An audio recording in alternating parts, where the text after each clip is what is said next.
Hi parents, if you're watching this, then you've probably received a home program from me on speech sounds and how to work on them at home. So this is going to be a little quick tutorial on how to use the materials that I sent home so that you can do your home program and target your child's articulation or speech sound delay at home. So what I sent was this sheet of paper, and it kind of details the steps that we use for articulation. So I'm going to go through each step really quickly. Now, your child may not be on some of the earlier steps. They might be a little bit further, but it's helpful to watch the whole thing to kind of know what we've already done and what we've already gone through. And also because it's been a few weeks, you might have to back up to the step before and start there too. So first of all, step number 1 is the sound by itself.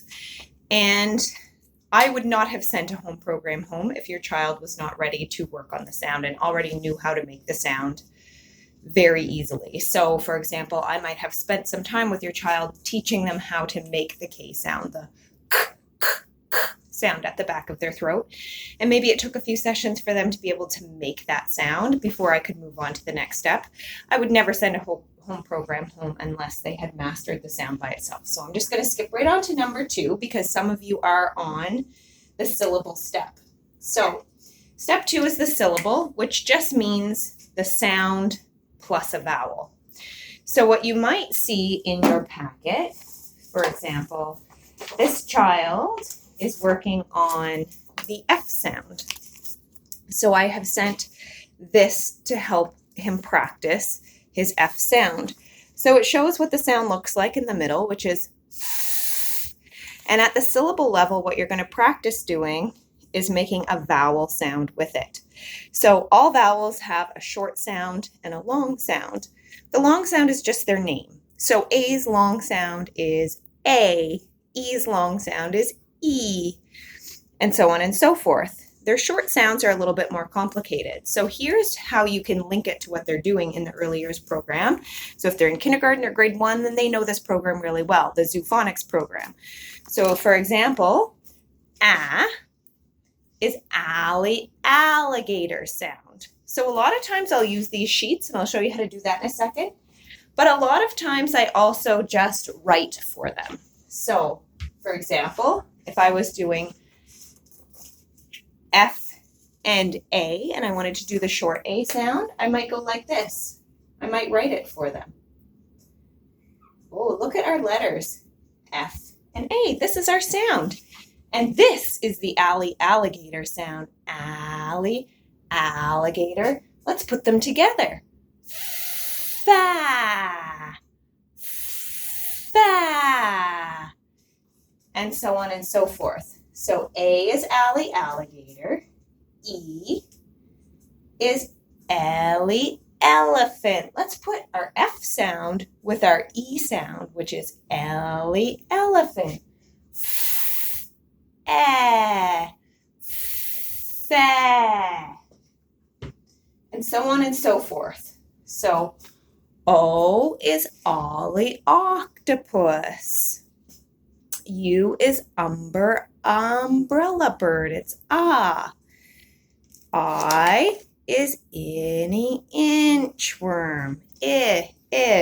So then I would start doing fi, and I would use the letters because that's helpful. If they're in K4, they can start to learn to blend sounds together to make words. So it's great. And then you can also use these sheets. So what I would do is go fa, fa. I get them to pay attention to what the mouth looks like and drag their finger. Fa, fa. Here's an example of a consonant blend. So this child is working on words that begin with BL, FL, GL. So I call those L blends because they have 2 consonants at the beginning. So this child might practice it like this. Blee, blay, flew. and you pick one of these consonant sounds to put with the L. So you're just adding a little bit of an extra sound, but they've practiced that pretty good, so they're ready now to do the syllables.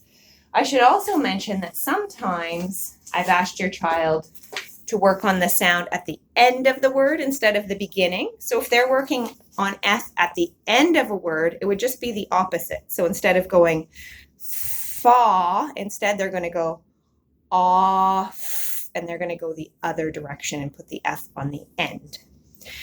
So that's syllables. One more trick I'm going to tell you, because what you'll notice is kids will often start jumping and putting their error sound back in. So if they were working on the F sound and normally they pronounce it as a B, so a fish is a bish, a frog is a bog, what they might do is they'll go like this, ba, ba, and they're still putting that error sound in. So my 2 tricks to get rid of that is, the first one to try is just put a space between. So when you model it for them, you're going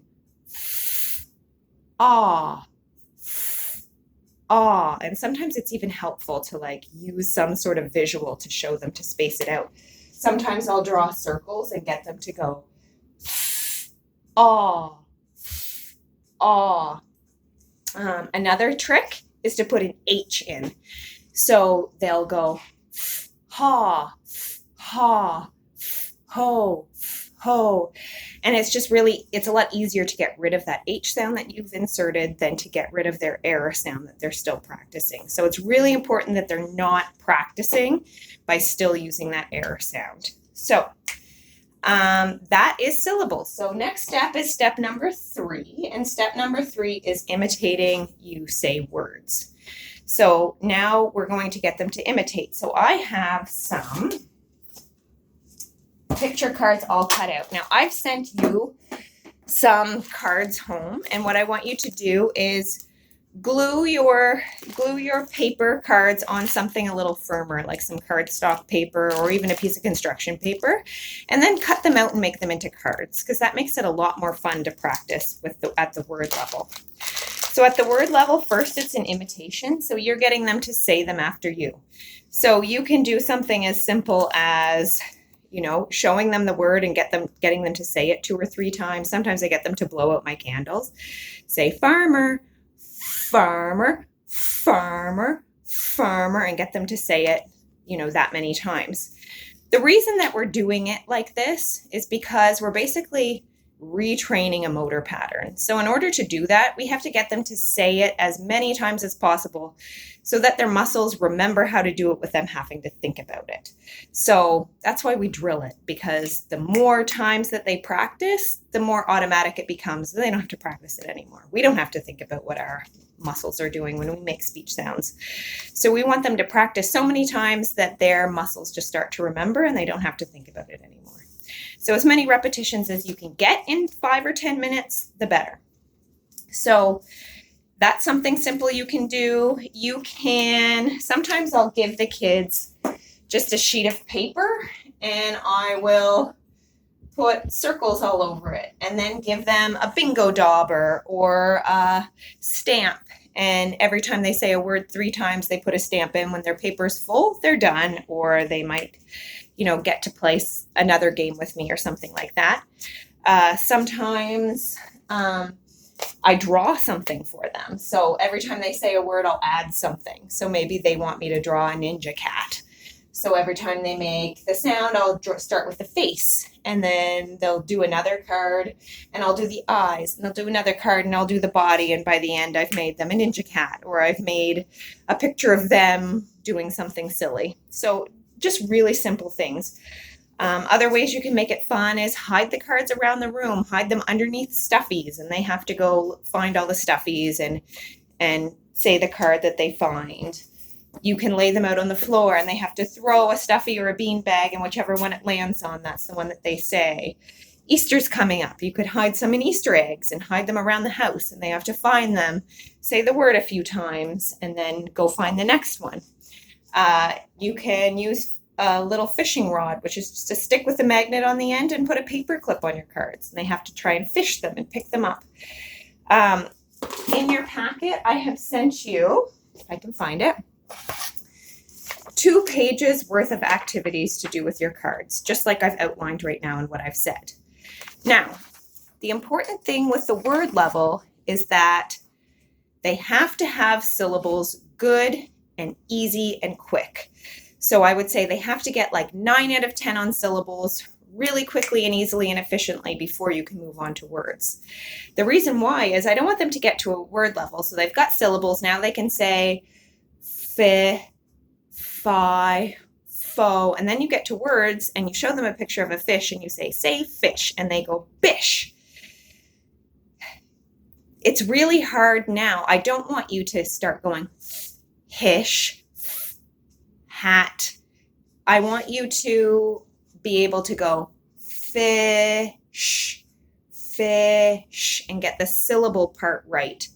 And then you can kind of blend it into the word. I'm hoping that that makes sense. So if you're finding that they're starting to do that as soon as you get to the words, now a fairy is a berry, and a father is a bother, I would back up and do syllables again, or the prompt you can do is put the syllable with it. Fairy, father, and break up the word that way, but keep the syllable together, if that makes sense. So that's my trick for the word level. So now it gets kind of easy. So the next step is now you're not giving them the model. They're able to name the picture by themselves. So just pick out the pictures that they know what they are. And the other thing is with the pictures that I sent home, it's just like a printable of all the F words that came with this program. If your child doesn't know that word, or if you feel like that word's really tricky for them, throw it out. Don't use that one. That's fine. Just use the pictures that you feel are useful and that your child knows and finds a little bit easier to say.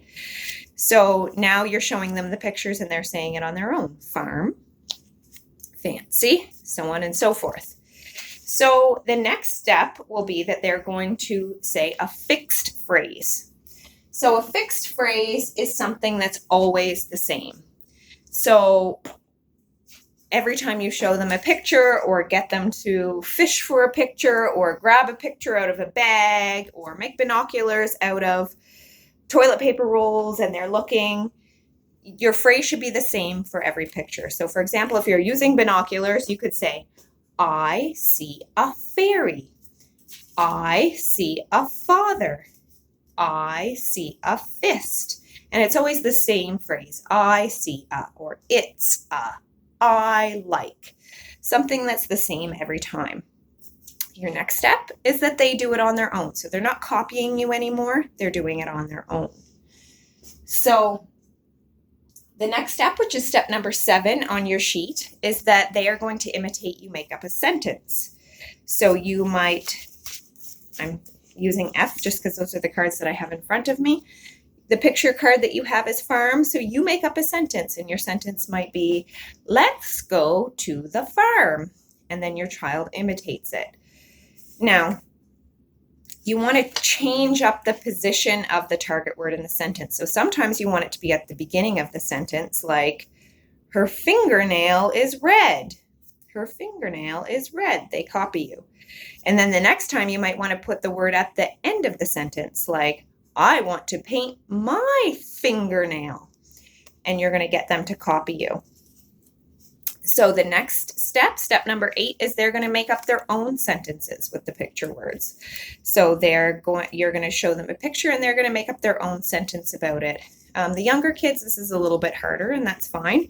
Sometimes what I'll do is start putting 2 words beside each other, and then they can say something like, it's fancy food. And then they're practicing 2 words, and it's a little bit easier for them to generate their own sentence, and that's fine too. And then the last step is generalizing. So just,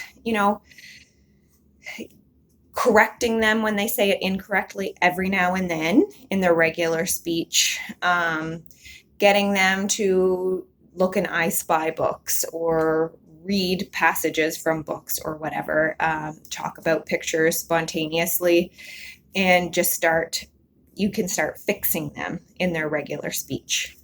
So that's kind of the generalization stage. So I guess the important thing to note is that you do not move on to a new step until they have mastered the step before. And in order to know if they've mastered that step, they should be getting like 9 out of 10 over a couple days, and it should just seem really rapid and automatic. If you move on too fast, you're going to end up there forever or having to back up anyway. So just stay where they are, make it easy, make it fun. That's the important thing, is that you make it as fun as you can. The other important thing is that you're not correcting the sound outside of your speech practice time. So we don't want them to become self-conscious or annoyed about it. So, within your speech practice time, that's the only time you're correcting that sound. The rest of the time, you can just repeat back. So if they come up to you and say, I want bent pies, you can say, oh, you want French fries. You're not correcting it outside of the speech time that you have together. Pick 5 or 10 minutes a day. Some of you have 2 sounds that you're working on, so do one for 5 minutes and the other one for 5 minutes. And if you can do this 2 or 3 times a week, then your child is going to keep progressing and keep moving on. Check in with me as often as you want. I don't want to push myself on you, but if you want help, if you want me to model, if you want me to do some speech therapy with your child virtually, we can set that up, and I can help you through some stuff. If you're feeling like you're not exactly sure what to do, then reach out and we'll start there. Anyway, I hope that you find this all really helpful. I've also attached a list of different apps that you can download that have pictures and games to go along with articulation therapy. So take a look at that as well. If you have questions about that, feel free to reach out and ask. Good luck. I'm missing all your little kiddos, and I hope that they keep progressing and moving forward with their speech sounds. See you soon.